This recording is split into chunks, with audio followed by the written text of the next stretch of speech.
First, he asked you about the series before it started, and the first sentence out of your mouth was, these teams really hate each other, right? The hate is real. It's not real with all the teams and all the players in the league, but here it's real. There's personal relationships and personal matchups. There's also team matchups. This is a team, obviously, that's owned the West.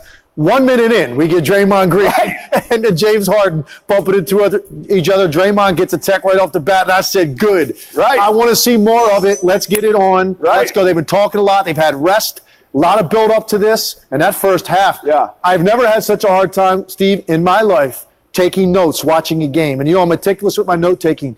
I could barely keep up with the action and how fast these teams are trading baskets in the first half. I think we agree. Give me 7, right? Give me 7 of these. We can only hope so. And if Houston's going to force this to a 7-game series, they got to figure out to do something with Kevin Durant. Well, to me, that's why I picked the Warriors to win. The differentiating factor is that because you know when you play Golden State, you can get away with certain switches, and Houston switches more than any team in the NBA statistically.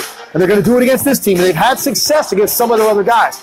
Not this guy. There is no answer when you switch with Kevin Durant. If it's a big, he's going to go by you the first time and then set up guys like Nene and Capella for the pull-up three. If you switch a Chris Paul or a Harden or PJ Tucker onto him, he just has to get to that 18-foot area and rise up, and you just can't get an honest contest on a guy that's 6'11" and shoots the ball from where he does. Durant was doing his thing all night, and we mentioned you were going off the top of your head about the free throw line. Not sure you saw the free throw line, right? Doesn't have to go to the lane. He got there right at the end of the game, finally, but no, he doesn't need to because of the areas of the floor he wants to operate. Here's what I'm talking about now. Capella, he's already gone by him once. Now he's just going to stutter, stop, start. It's not fair to ask a 7-foot center to get out there on the floor, move your feet enough. Same thing with Nene. Now, eventually, you get a big guy like that backing up. He can't then shift his weight to really get out there and contest the shot. Durant knows it. He's operating in a place of comfort because he knows they are going to be basically uncontested shots for a guy this good if he can just get to the spot he needs to.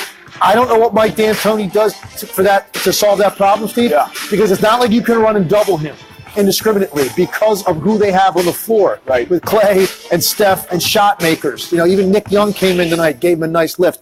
So doubling Kevin Durant or anybody on this team is a real problem. I understand it. You maybe have to be a little bit more selective, though, when he uses 3, 4, 5 dribbles to get into it to run somebody late, maybe. But Mike D'Antoni's going to lose sleep over figuring out what to do with him because there is no real answer because he gets what he wants, despite the fact it looks like he's being guarded well.